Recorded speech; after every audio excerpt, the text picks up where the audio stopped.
couldn't beat him. And even the one time they beat him, it was by 43,000 votes in 3 swing states in 2020. This Democratic leadership knows nothing. They know nothing at all other than donors. Please give us money. We'll do anything for you. We'll do anything. I'm begging you. And so you did. Kamala Harris, you did just like Hillary Clinton did. You way outraised Donald Trump. You thought money was the answer. What happened? The liberals are out in full force today, having a meltdown because Donald Trump is once again the president of the United States, and their TDS leader, Cenk Uygur, of course, had to be one of the first to give one of his signature TDS meltdowns on the Young Turks. Let's see how the Young Turks handle this. And CNN have all called Pennsylvania for Donald Trump. This election is over. Donald Trump is going to be the 47th president of the United States, and he has won re-election. So buckle up, brace for impact. We're going to have 4 years of anarchy and chaos. My prediction, which is not a bold one, is they're going to rob the place blind. All of his donors are going to get everything they wanted. There's going to be almost no checks on him. Last time the establishment checked him, I'm not a big fan of the establishment, but they put some brakes in the car for Donald Trump, and he's a guy who needed brakes. Now there will be no brakes in the car. Steve Bannon's back. All of the ghouls and goblins of the first administration that stayed through all of his corrupt and ridiculous demands are back. None of the people who had any sanity are back. And their first priority is going to be take. Last time Donald Trump drove up the debt by 40%, he added $8.4 trillion to the debt because he doesn't care. He's going to give away a couple more $1 trillion in corporate tax cuts. Every donor is going to get more goodies than you could possibly imagine. They'll break so many things in this country. There is no upside to that. It's a disaster. But I cannot imagine a scenario where Donald Trump does a good job and a Republican gets elected in 2028.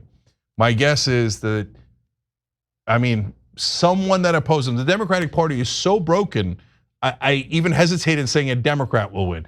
Someone will beat the Republicans in 2028 because of how badly Donald Trump is going to break this country.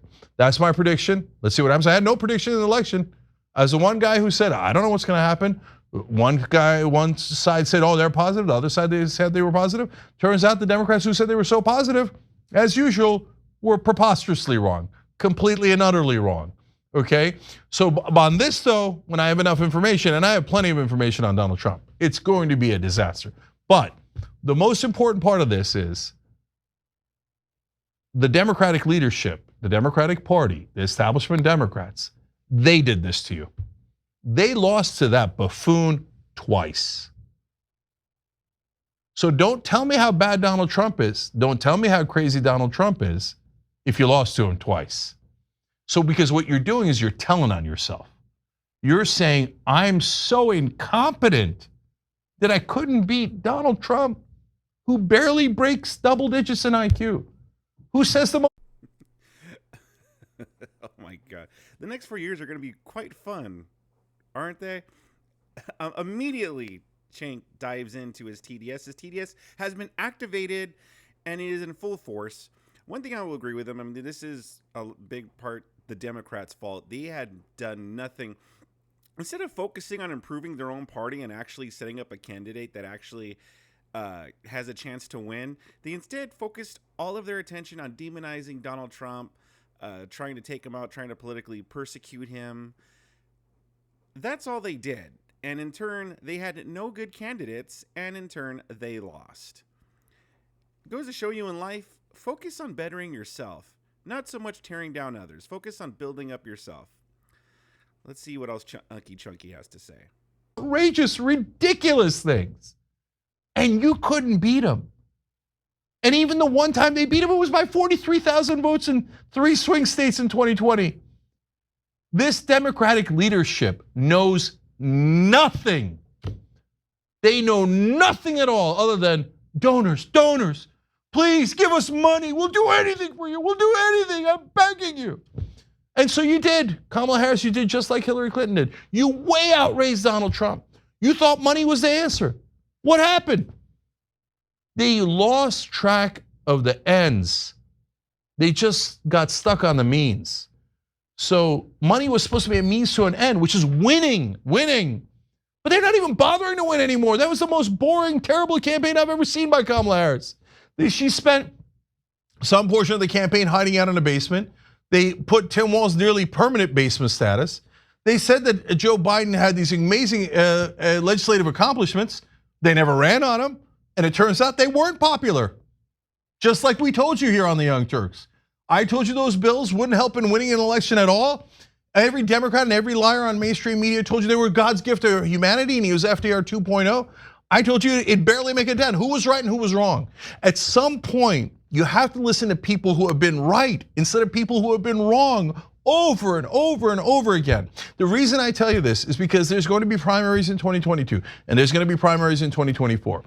If the Democratic voters make the mistake of listening to these same corrupt morons that are in Democratic leadership, they will get the same result over and over and over again. We say that Donald Trump is unstable and unhinged, and I think that is true.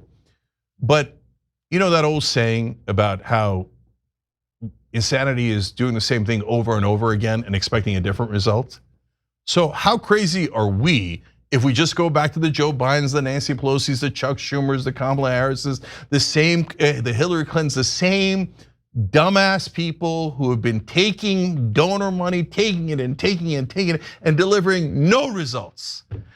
The Democrats have enormously popular economic policies, but they never actually pass them. They don't even. The Democrats have enormously popular economic policies. Wow.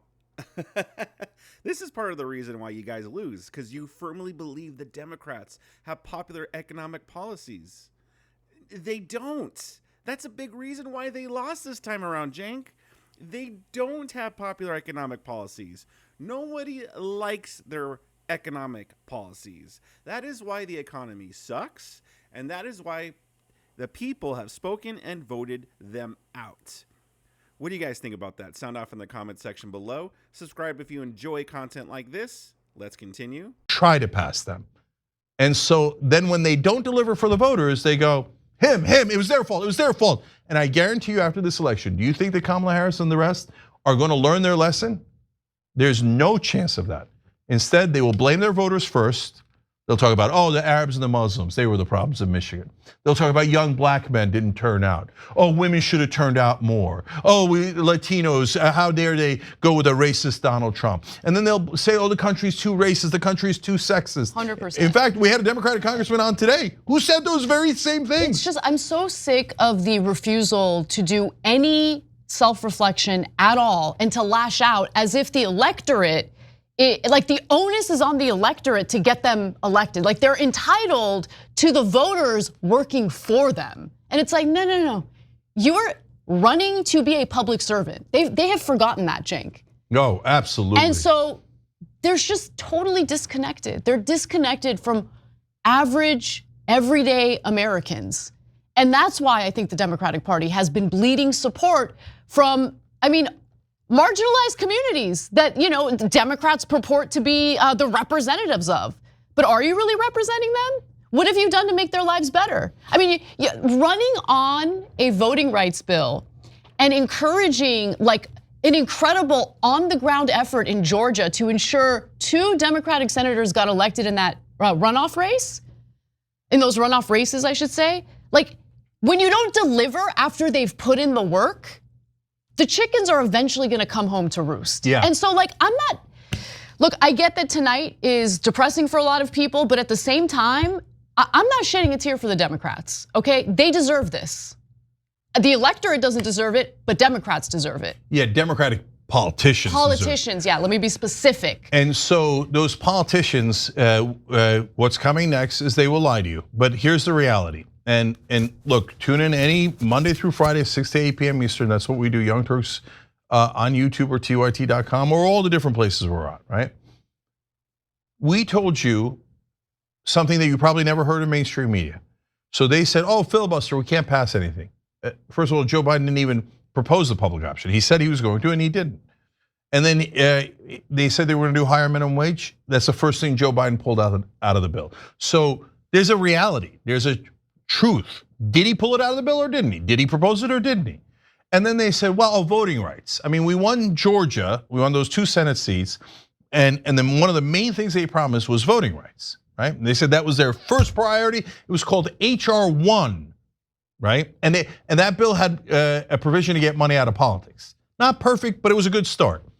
I told you guys on the show immediately, there's no chance they're gonna pass that bill because it has a provision to get money out of politics. There's no way they'll do that, right? And what happened?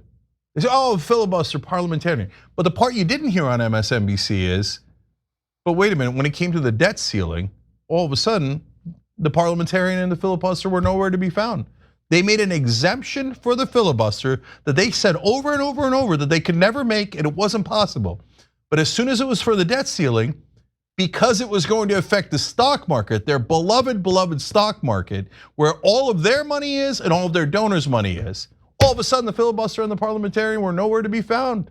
And they lifted it and they made sure that the debt ceiling should be raised. I think the debt ceiling should be raised. I'm glad they did that. But why didn't you do it for voting rights? Why didn't you do it for higher minimum wage? Why didn't you do it for paid family leave or any of these incredibly popular policies? Because they didn't want to pass them.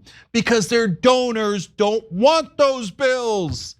I mean, look, I've said this a million times, but I'm going to say it one more time here because it's important that you know this. If paid family leave's at 84%, if any bill's at 84%, and you can't pass it, that means you are a miserable failure of a politician.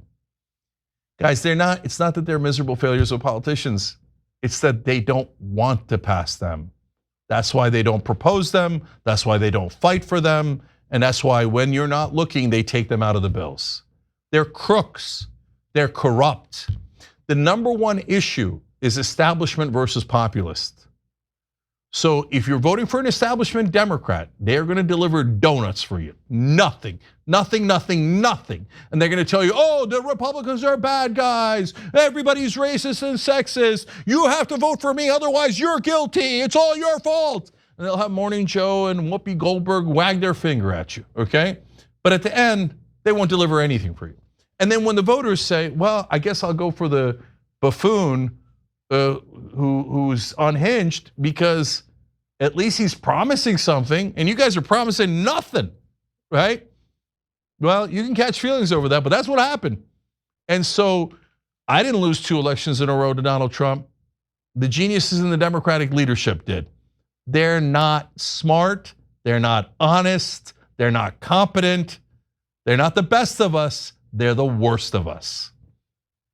If you don't change as Democratic voters, this is all you'll ever get, loss after loss after loss. Eventually they'll just lose to like an actual literal baboon. And they'll be like, I don't know, I raised $2 billion from the donors. I didn't do anything at all, but I raised so much money. I don't know how the baboon beat us 4 times. Maybe an orangutan. I mean, he kind of is an orangutan, but anyway. So don't tell me they're successful. Anyone who says that Democratic leadership should be listened to, I'm going to immediately dismiss from now on. No, that means you don't know anything and you're a fool. So there's no point in having a discussion with a fool. So go ahead, Democratic establishment guys, go cry, go cry. Well, it's because of you we lost this election. It's because of you we lost the election in 2016. So we did it your way. It's not like you didn't get your way. You got your beloved Hillary Clinton. You got your beloved Joe Biden. You got your beloved Kamala Harris. You have your beloved Nancy Pelosi and Chuck Schumer. Wall-to-wall losses. You know, it's funny. For the most part, they're correct about the Democrats. But you know what? They say, well, it's the Democrats' fault. Yeah, it is. And they have no one to blame but themselves. But the Young Turks are also to blame because they're going to sit here, they're going to complain and whine. And then the next 4 years, they're still going to carry water for the Democrats and still defend them up until this very election. Yeah, Cenk Uygur might have said some bad things about them, but overall, they still covered for the Democrats. Cenk Uygur was on interviews still covering for Kamala Harris. He is also part of the problem. They say that the Democrat Party needs to look in the mirror. The Young Turks themselves need to also look in the mirror because at the end of the day, they're still going to be carrying the Democrats' water. They're still going to be defending the Democrats. And then when the Democrats lose, they're going to come and whine and complain. And then they're going to do it all over again. So you know what, Cenk? Here's to the next 4 years of seeing Cenk Uygur TDS meltdowns. I am going to be here for it. My channel will be here for it. My audience will be here for it. I already have a good selection of Cenk meltdowns right here in the left-hand corner for you to check out.